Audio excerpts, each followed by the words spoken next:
पूना गाडगीळ आणि sons limited 1832 पासून। शरद पवारांच्या राष्ट्रवादीचं नाशिकमध्ये शिबिर दरम्यान पवारांच्या राष्ट्रवादीच्या शिबिरात मतचोरी संदर्भात प्रात्यक्षिक मतचोरी होत असल्याचा दावा करत प्रात्यक्षिक दाखवण्यात आले। राष्ट्रवादी काँग्रेस शरदचंद्र पवार पक्षाची नाशिक जिल्ह्यामध्ये विविध दैनिकात जाहिरात, तर देवा तूच सांग असं म्हणत मुख्यमंत्री फडणवीसांना विचारला प्रश्न।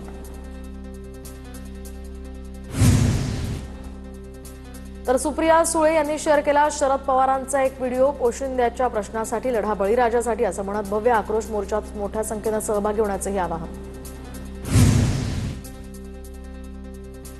तर नाशिकमधील पवारांच्या राष्ट्रवादीच्या शिबिरामध्ये पिवळ्या रंगाचा वापर, अजित पवारांच्या या गुलाबी रंगाला पवारांच्या राष्ट्रवादीकडून पिवळ्या रंगानं उत्तर दिली जात असल्याची चर्चा, तर ओबीसी समाजाला पक्षासाठी एकवटण्यासाठी पिवळ्या रंगाचा वापर केल्याच्याही चर्चा।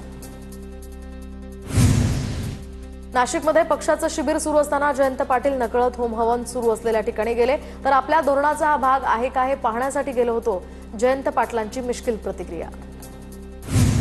आशिया चषक स्पर्धेमध्ये आज भारत विरुद्ध पाकिस्तान सामना, पहलगाम दहशतवादी हल्ल्याच्या निषेधार्थ या सामन्यावर बहिष्कार टाकण्याचं विरोधी पक्षांचं आवाहन, ठिकठिकाणी आंदोलनांना सुद्धा सुरुवात। कांदिवली पूर्व या ठिकाणी शिवसेना उद्धव बाळासाहेब ठाकरे पक्षाचे कार्यकर्ते रस्त्यावर उतरले, विरोध करताना कार्यकर्त्यांनी फोडले टीव्ही।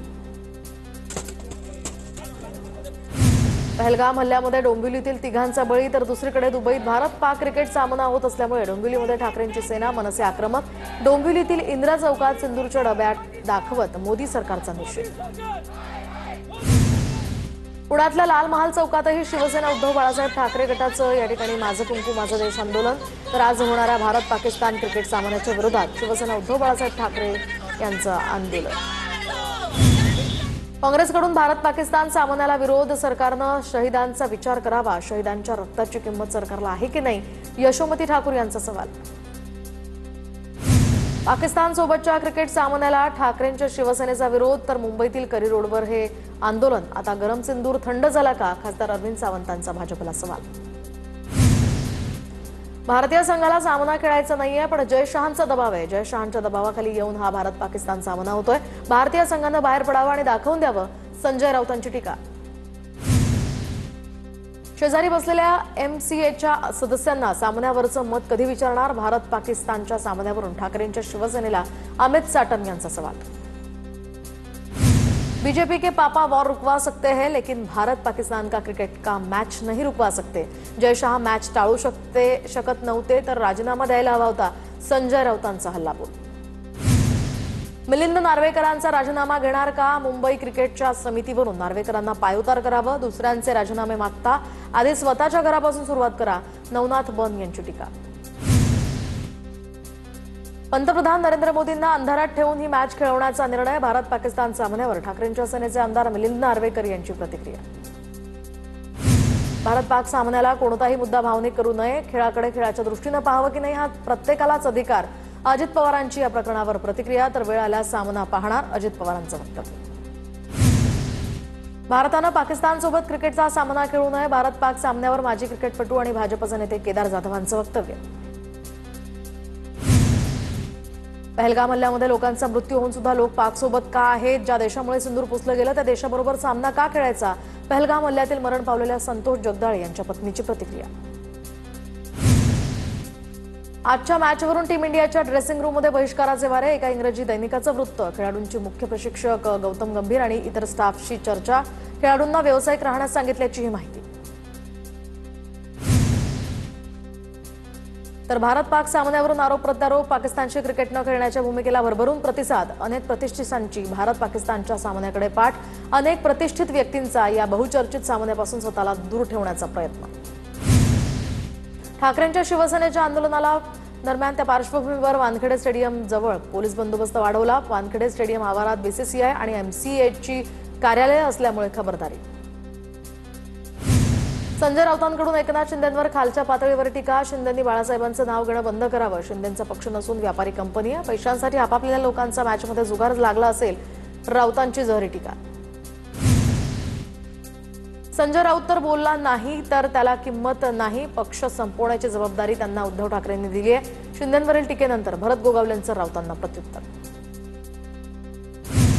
मनोहर पर्रीकर जसे ट्रॅफिक पाहायला फिरायचे तसे तुम्ही सुद्धा फिरत जा, वेळ न सांगता येऊन बघा म्हणजे कळेल. पुण्यातील महिलेचा अजित पवारांना सल्ला, तर तुम्ही प्रश्न विचारणार आणि आम्ही सांगणार हा यावरचा उपाय नाही, अजित पवारांचं उत्तर. पुण्यातील मुंढवा परिसरामध्ये अवैध मद्य विक्री होत असल्याची नागरिकांची अजित पवारांकडे तक्रार, तर तुम्ही शहाणे बना आणि अवैध दारू विक्री करण्याचे धंदे बंद करा, दादांची तंबी. ज्याचा आमचा कवडीचा संबंध नाहीये त्यावर भाषा करण्याची गरज वाटत नाही, जरांगेंना शरद पवारांचा पाठिंबा असल्याच्या आरोपांवर शरद पवारांची प्रतिक्रिया.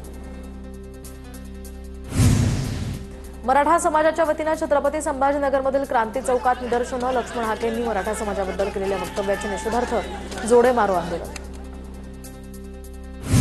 बीडमध्ये ओबीसी आरक्षण बचावासाठी दुसरी आत्महत्या, पोलीस भरतीची तयारी करणाऱ्या मुलीच्या पालकाची नैराश्यातनं आत्महत्या, गोरक्ष नारायण देवडकर असं आत्महत्या करणाऱ्या या व्यक्तीचं नाव असल्याची माहिती.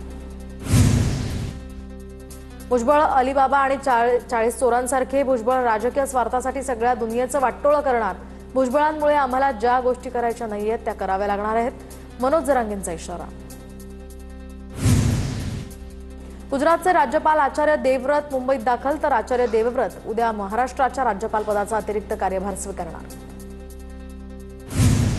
नंदुरबारच्या घोटाणे या गावातील शिवसेनेच्या माजी सरपंच, उपसरपंच आणि कार्यकर्त्यांचा भाजपात प्रवेश, आमदार विजयकुमार गावित यांच्या उपस्थितीत त्यांचा पक्षप्रवेश संपन्न. 2 महिन्यांपूर्वी ठेकेदाराच्या हलगर्जीपणामुळे बंधाऱ्यामुळे कानवडमधील 9.5 एकर जमीन नदीपात्रात वाहून गेली. 2 महिने होऊन सुद्धा मोबदला न मिळाल्यामुळे शेतकरी संतप्त. अंकुश संघटनेच्या वतीने पाटबंधारे विभागाच्या कार्यालयावर बेमुदत ठिय्या आंदोलन करण्याचा इशारा. पुणे शहरासह डोंगरमाथ्यावर आणि धरणांच्या परिक्षेत्रामध्ये पावसाची हजेरी, खडकवासला धरणातनं मोठा नदीपात्रात 2968 क्युसेकनं पाण्याचा विसर्ग, नदीकाठच्या नागरिकांना सावध राहण्याचाही इशारा.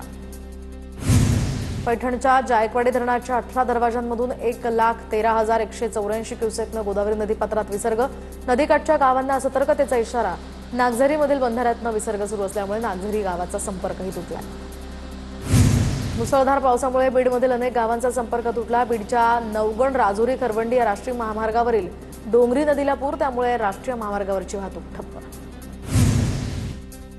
चंद्रपुरातील वर्धा नदीच्या पुरात अडकलेल्या मजुरांना सुरक्षित बाहेर काढण्यात यश. म्हातारदेवी गावाजवळ नदीपात्रात तिघांनी अख्खी रात्र नदीत काढल्यानंतर अखेर त्यांची सुटका. जालन्यात नालेवाडी परिसरात मुसळधार पावसाची हजेरी, मुसळधार पावसामुळे शेतांना तलावाचं स्वरूप. मांगणी नदीला पूर आल्यामुळे जालन्यात आदिवासी कुटुंब नदीत अडकलं, या कुटुंबाला अखेर बाहेर काढण्यात यश. तर जालना जिल्ह्यातल्या अंबड तालुक्यामध्ये सुद्धा मध्यरात्री आणि पहाटेच्या सुमारास जोरदार पावसाची हजेरी. दरम्यान यामुळे बऱ्याच ठिकाणी नुकसान. वडीगोद्री, नालेवाडी, भांबेरीसह आसपासच्या परिसराला पावसानं झोडपून काढलंय. हिंगोली जिल्ह्यातही सततच्या पावसामुळे खरीपातील मूग आणि उडीदाचं पीक नष्ट. आता सोयाबीन आणि कपाशीत सुद्धा पाणी साचल्यानं ही पिकंही उद्ध्वस्त होण्याच्या मार्गावर. पूना गाडगीळ आणि सन्स लिमिटेड 1832 पासून